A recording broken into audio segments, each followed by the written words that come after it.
Саламатсыздар, урматтуу окуучулар. Бүгүнкү азыркы сабагыбыздын темасы Лоренстин өзгөртүп түзүүсү. Лоренстин өзгөртүп түзүүсү бул өтө эле жөнөкөй. Азыр жөнөкөй экенин түшүндүрөбүз. Так, мунуларды тазалап өчүп салайын азыр. Ошондо бул жерде эки байкоочу бар. О жана О штрих. Байкоочу дегенде бул бир киши да. Бул жерде Ашмат, бул жерде мына Мамат. Так. Ашмат П точкасын карап атат. П точкасында П. Бул жерде бир Питер деген бала хип-хоп билип атат. Q. Кубат деген бала бул жерде кара жорго билип атат. Мына бул жердечи. Так. Эми Ашмат экөөнүн ортосундагы аралыкты дельта X деп айтты. Мамат болсо дельта X штрих. Экөөнүн ортосундагы аралык. Баягы 11-класстын китебин окусуңар.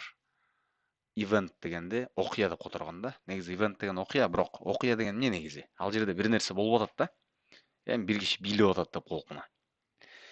Эми экөөнүн ортосунда аралык бар да, ошол аралыкты Ашмат өлчөйт, Ашмат өзү токтоп турат. Жана Мамат өлчөйт. Мамат болсо өзү бир V ылдамдык менен оң жакты көздөй, мына бул жакты көздөй, оң жакты көздөй бара жатат.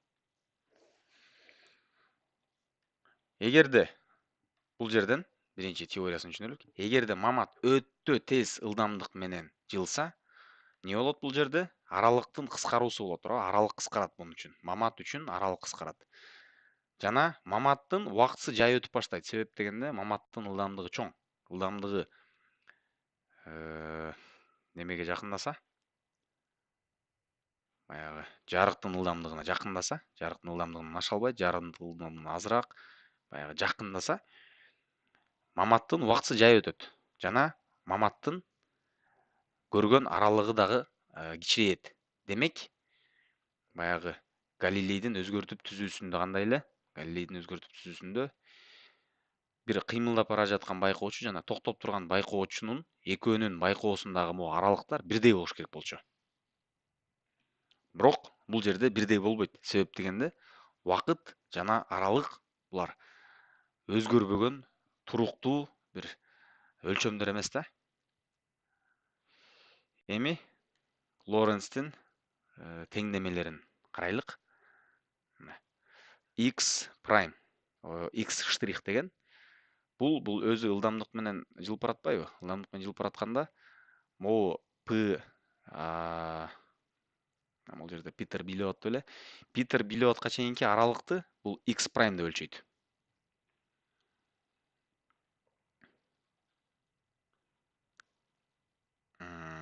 Жана бул токтоп турган байкоочу Ашмат беле бул. Ашмат ошол биринчи могу Питерге чейинки аралыкты X деп өлчөйт.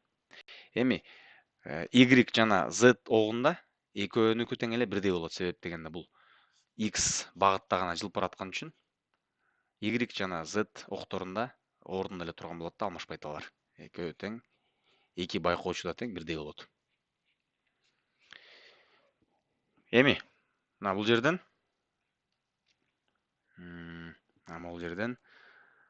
формула каяктан келип чыкканын далилдебейбиз.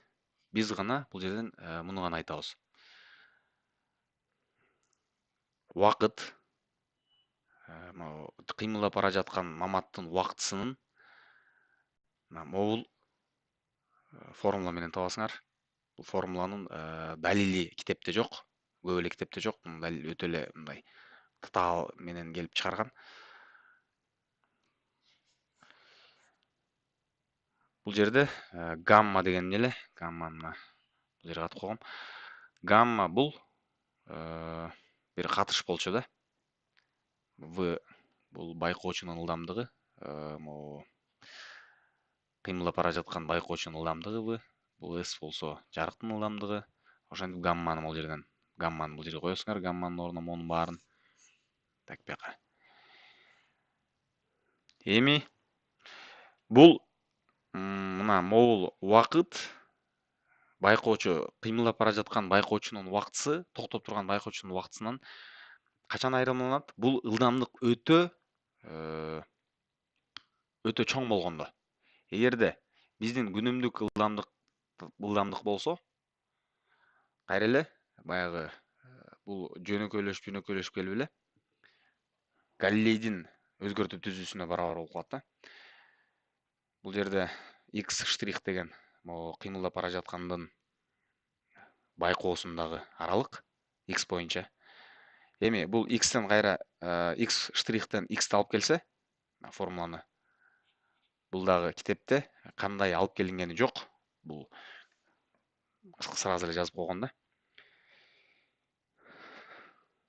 Ылдамдык бул ылдамдык өтө аз болуп калганда, могу бара жаткан байкоочунун, бир ылдамдык менен бара жаткан байкоочунун ылдамдыгы өтө аз болгондо, өтө аз дегенде жарыктын ылдамдыгынан өтө аз болгондо жөнөкөйлөп гамма 1ге барабар болуп калат. Бул жерден бул өтө аз болгондо бул жер 0 болот. Бул жер 0 болот. Бул жер 0 болгондон кийин тамырынан 1ди чыгарсаңар кайра эле 1 болот. Анан гамма 1ге барабар болуп калат да. Гамма 1 болсо, буну жөн эле чийип таштайбыз. Бул гамма бул жер биринчи убакытты чыгаралычы азыр. Бул жер 1ге барабар болот. Бул жер болсо v ылдамдык, жарыктын ылдамдыгынан өтө аз болгончо бул жерден 0га айланып кетет. 0га айланганда баягы бир ылдамдык менен бара жаткан байкоочунун убактысы биздин убакыт менен эле бирдей болуп калат да. Демек, x барабар x штрих плюс vt. Могу формула болсо Лоренцтин, Галилейдин өзгөртүү түзүүсүндө болчу. Бул жер мындан тыны чыгарып койдук, бул жерден эле кайра чыгарса t штрихке барабар болуп калат. Бул жер кайра 0га айланат. Бул жер 1. Кыскасы, ушул эле да болду. Лоренцтин өзгөртүү түзүүсү деген негизи өтө эле жөнөкөй да. Бул ушул видеону кайра көргүлө, түшүнбөй калсаңар, кайра көргүлө. Эгерде аябай жай сүйлөп аткан болсом, скоростун көбөйтүп туруп 1,5 же 2 же 3 менен көргүлө. Ошо, баарыңарга рахмат.